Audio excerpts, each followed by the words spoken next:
In June of 1962, the new Cascade Symphony performed its inaugural concert. Tickets were $1 for adults and 50 cents for students.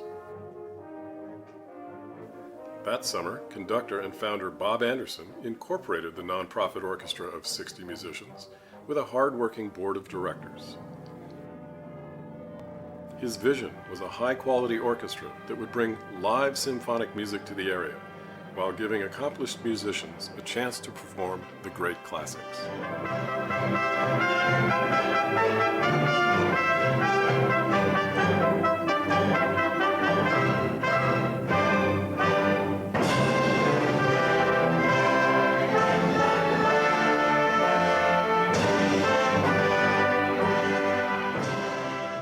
After 30 years at the helm, Bob announced his well-deserved retirement.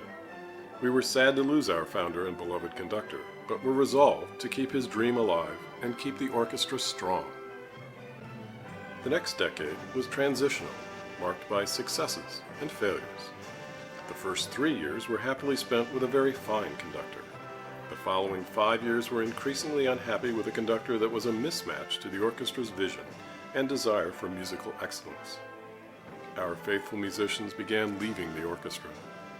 Realizing that we had lost our direction, our players resigned en masse and proceeded to recreate the orchestra. It is a challenge to start over. But this time, we created a board made up of orchestra musicians who loved the symphony and understood its vision, a job for which we had no experience, but great determination. In late 2001, we began auditioning conductor candidates. From the very first downbeat, we knew Michael Miropolsky was our guy.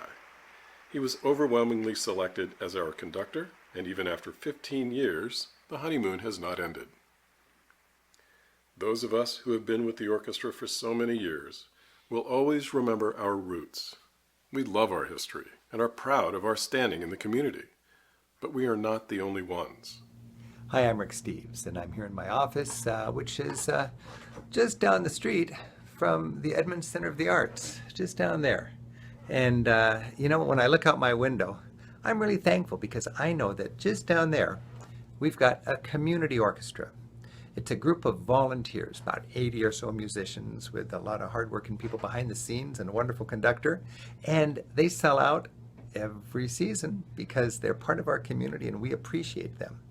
80 volunteer music lovers that just get together for the love of music in this community that goes down there and appreciates our community orchestra for the love of music. But you know, there's a lot more to it than that.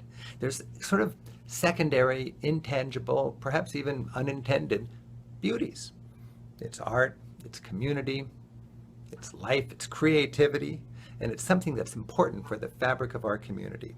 I'm so thankful that here in Edmonds, we have a community orchestra that brings us live classical music year in and year out. And that's something all of us in Edmonds can appreciate.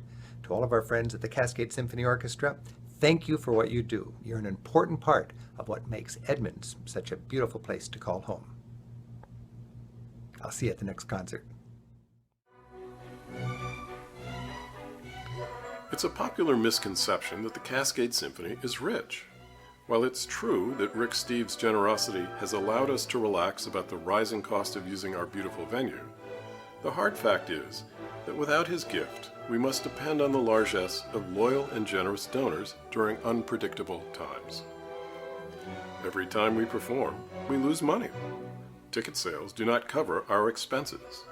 Grant funds and sponsorships can help, but large corporations do not usually cast their eyes in the direction of a community volunteer orchestra, making corporate sponsorships a very unreliable source upon which to base our future hopes and plans.